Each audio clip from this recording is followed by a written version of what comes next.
大家好，歡迎嚟到張飛講事，我係主播張飛。南沙呢塊載住大灣區未來夢想嘅地，依家好似俾一場前所未有嘅風暴吹到七零八落，幾乎係全軍覆沒咁。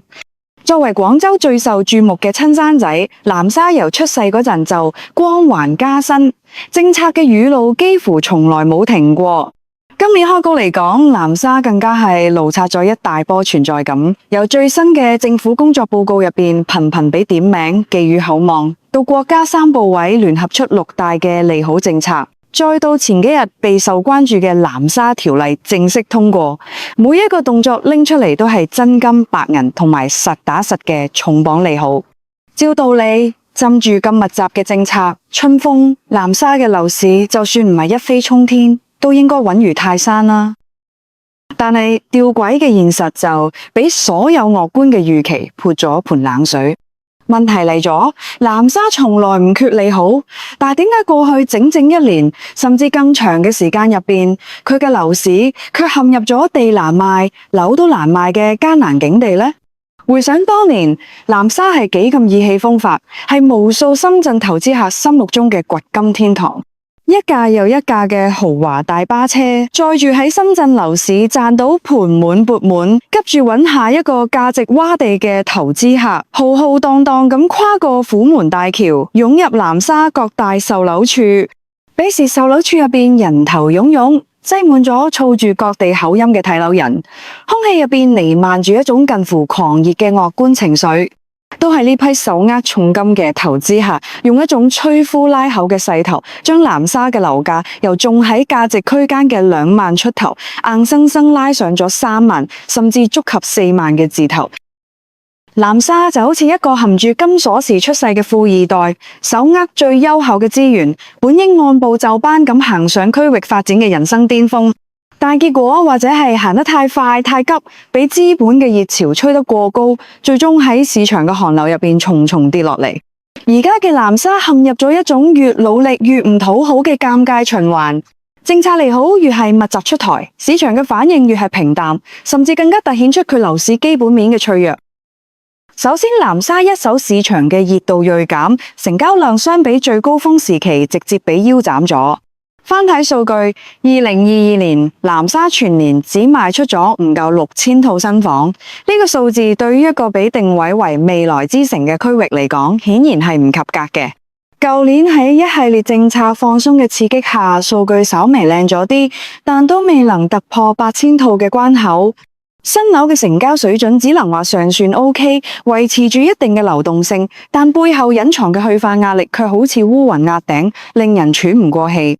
最新嘅數據顯示，南沙新房嘅整體去化週期已經超過咗20個月。呢個意思係喺唔新增供應嘅情況下，現有庫存需要2年多嘅時間先至俾市場完全消化。呢個唔單止係新樓面對嘅困境，二手樓市場同樣壓力山大。根據貝殼平台嘅數據顯示，截至今年1月21號，南沙二手樓嘅掛牌量已經高達7503套。喺買方市場嘅大環境下，業主想盡快將手上嘅物業變現，唯一嘅選擇就係唯有降價。近期我哋見到南沙業主割肉賣樓嘅案例比比皆是，佢哋降價幅度之大，令人觸目驚心。雖然南沙最近嘅政策利好不斷，但係我哋必須清醒咁認識到，喺短期之內，呢啲宏觀層面嘅利好都難以改變南沙市場整體偏弱嘅趨勢。特別喺而家整個中國房地產市場都存在嚴重信心不足嘅大背景下，購房者嘅觀望情緒空前濃厚。南沙樓市如果佢內在嘅基本面，即係產業同人口唔能夠發生根本性嘅改變，咁一時半刻都好難有翻轉嘅機會。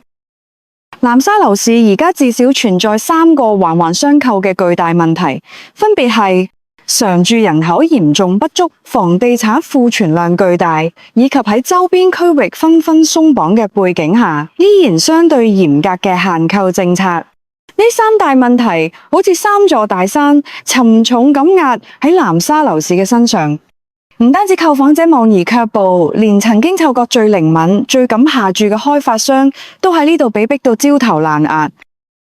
時間拉返到2021年上半年之前，南沙嘅土地市場咧係幾咁火爆，幾乎每一次土拍都係一場開發商之間嘅血戰，逢拍必爆，地價比頻頻刷新。最瘋狂嘅一幕發生喺2020年11月份，位於南沙灣板塊嘅2020 NJY16地塊，吸引咗多達38家房企參與瘋搶，經過咗整整62輪嘅激烈競價，甚至直接就將線上競拍嘅網頁搞到崩潰。嗰次土拍咧都一舉刷新咗南沙當時嘅地價紀錄，將樓面價咧推向咗一個新嘅高度。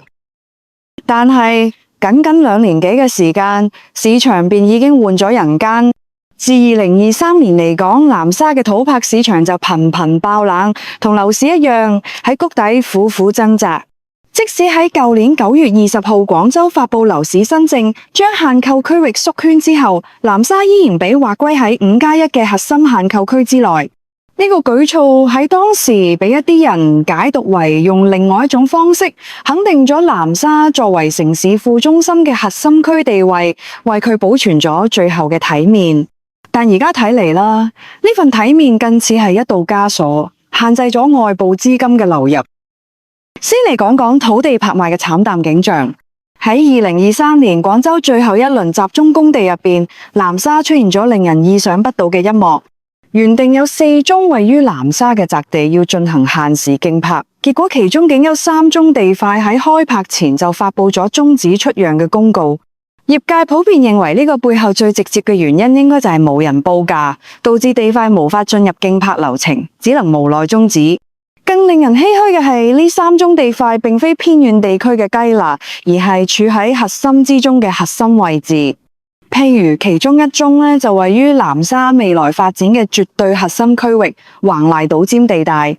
呢度被規劃為國際金融島，係整個南沙乃至大灣區最熱門嘅板塊之一，而且地塊就緊鄰住地鐵18號線嘅橫瀝站。就係咁一塊天賦異稟嘅土地，都遭遇咗市場嘅冷遇，實在令人感到意外。另外2塊被終止出讓嘅地塊位置都相當優越，都係離地鐵站非常近嘅貨真價實嘅地鐵盤。縱觀2023年全年嘅廣州土拍市場，南沙嘅表現真係令人感到心酸。可以話南沙已經攞咗出最大嘅誠意，推出嚟嘅地塊都係位置優越嘅靚地，結果全年共計上新咗8塊地，最終卻只能勉強賣出4宗，而且咧成功出讓嘅4宗咧，幾乎無一例外都係由國企或央企出手兜底，並以底價成交。其他嘅地塊一係終止出讓，一係直接流拍。如果你話2023年南沙出現4宗地終止出讓，完全係受市場整體低迷嘅影響，咁我並唔同意。因為放眼成個廣州，2023年嘅土拍市場雖然分化嚴重，但都並非全線冰封。全年廣州土拍市場依然出現咗11宗築頂號嘅地塊，就喺前唔久，中心城區嘅海珠區都拍出咗一塊震驚市場嘅新地王，第一次將樓面地價推高到咗7萬以上。呢一切都清晰咁指向一個結論：整體嚟講，開發商地對南沙嘅未來真係冇乜信心咗。喺巨大嘅不確定性面前，大家都冇緊咗錢袋子，唔敢輕易喺呢片土地上落紙。開發商嘅謹慎啦，直接傳導到咗新房市場，引發咗一場慘烈嘅價格戰。2023年南沙嘅新樓盤基本上都喺進行緊一場降價大平賣嘅競賽。以最熱門嘅橫瀝島為例，島上嘅標杆項目柏悅明珠灣，呢個樓盤坐擁住號稱超過1000億嘅頂級市政配套，地處大灣區內金融屬性最強嘅板塊之一，本應係價格最堅挺嘅代表。但就係咁一個靚盤，依然憑一己之力，硬生生將橫瀝島嘅整體價格預期拉咗落嚟，由最初36000每平方米嘅政府指導價一路下探，帶到咗3萬每平方米以下，甚至一度賣出過24000每平方米嘅驚人單價。就喺上個月，呢個樓盤又推出咗6套一口價單位，面積涵蓋約54到113平方米，折後單價僅係15600到28200每平方米之間，最低總價僅需86萬起。咁樣嘅價格對於一個曾經嘅明星板塊嚟講，無異於打骨折。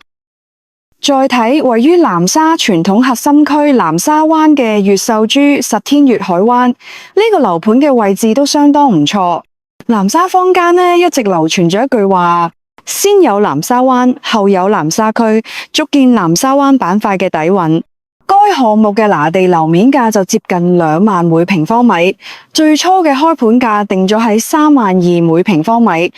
然而開盤即巔峰，之後嘅價格便開始咗漫長嘅逐步走低，降幅亦都係相當之猛。之前價格一直穩定喺26000每平方米嘅單價區間，但喺上個月項目同樣推出咗7套一口價單位，單價已經嚟到咗一字頭，僅為19500至25100每平方米，面積段喺84到99平方米之間，總價168萬起。同樣處於最熱門橫瀛島上嘅新盤灣區金融城，2年前嘅平均售價係36000每平方米。聽講當時想買到好樓層，仲要額外支付50萬到100萬唔等嘅茶水費。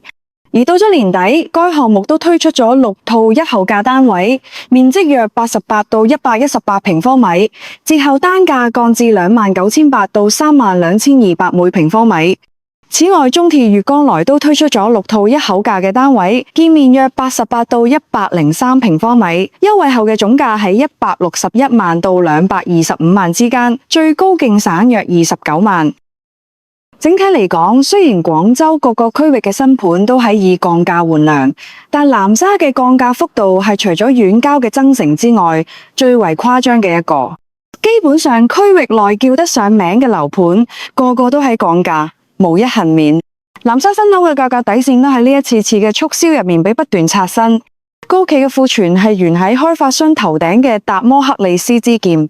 目前南沙嘅庫存量高達175.21萬平方米，去化周期長達26.4個月，對比舊年10月份嘅25.8個月，又增加咗0.6個月。呢個去化周期喺全市各區入邊排到咗第3位，真係壓力山大。新房市場嘅寒氣都毫無保留咁傳遞俾咗二手房市場。唔單止係二手樓嘅去化壓力巨大，二手樓嘅處境都同樣艱難。而家南沙二手樓嘅掛牌量極大，僅喺貝殼一個平台上就已經掛出咗7560套二手房源。而反觀成交端，喺2023年，南沙二手樓嘅月均銷量一直都徘徊喺300套左右嘅低位水平，即係喺920新淨之後，市場有所回暖。10月份同12月份嘅成交量都僅僅係突破咗400套，好明顯咁樣緩慢嘅去化速度根本就頂唔住咁高企嘅掛牌量。就算我哋按照最好嘅月份400套嘅成交量嚟計算，消化掉現有嘅庫存都需要長達18.9個月嘅時間。我見到茂居網做過一個統計，喺南沙44個熱門小區入邊，而家有36個小區嘅掛牌均價相比2年前出現咗下降，佔比超過咗80%。去化速度跟唔上掛牌量嘅增長，疊加一手樓降價嘅無情暴擊，好多二手房業主想將手上嘅房子賣出去，都只能夠被逼選擇大幅降價。譬如作為南沙嘅超級大盤，南沙碧桂園嘅二手均價都由高峰時期嘅24000每平方米，降到咗而家嘅16000每平方米左右。更有一啲急住出手嘅業主，直接就將掛牌價降到咗12500每平方米，對比起高峰期，原地打咗個5折。仲有曾經嘅區域標杆盤金茂灣，佢哋處蕉門河中心區板塊，隔河對望靈山島尖，擁有南沙罕見嘅望江大戶型產品，話佢係豪宅盤都毫不為過。而家該小區一套170平方米嘅大平層，4房3衛雙主套設計，帶全屋定製精裝修，總價只需要493萬。而同小區同戶型嘅房源喺2022年嘅時候成交價仲需要790萬嘅。呢位業主直接大刀揮下，劈咗297萬出售，佢背後嘅資金壓力同對後市嘅悲觀可見一斑。另一個知名樓盤星河山海灣，一套137平方米嘅4房2廳2衛戶型，目前總價僅為360萬，折合單價只有26000每平方米。你能夠想象得到，呢個小區喺2021年市場最瘋狂嘅時候，曾經賣出過48000每平方米嘅驚人高價，而家嘅價格直接就跌返到咗幾年前嘅開盤價啦。就喺上個月咧，同小區仲成交咗一套89.07平方米嘅戶型，成交單價咧僅為21000每平方米，呢個價格咧甚至比當年業主買入新樓時嘅價格咧都仲要低，妥妥嘅蝕本甩賣噶。諸如此類嘅案例喺南沙仲有好多，佢哋唔再係孤例，而係普遍現象。而家想喺南沙揾低價嘅筍盤，機會一揸一大把。舊年上半年，我見到網絡上有人總結話，增城係賣唔出價，南沙係賣唔出量。但到咗而家，南沙面對嘅問題已經演變成想賣出量就只能夠犧牲價，價量齊跌嘅局面，正喺呢片被寄予厚望嘅土地上真實上演。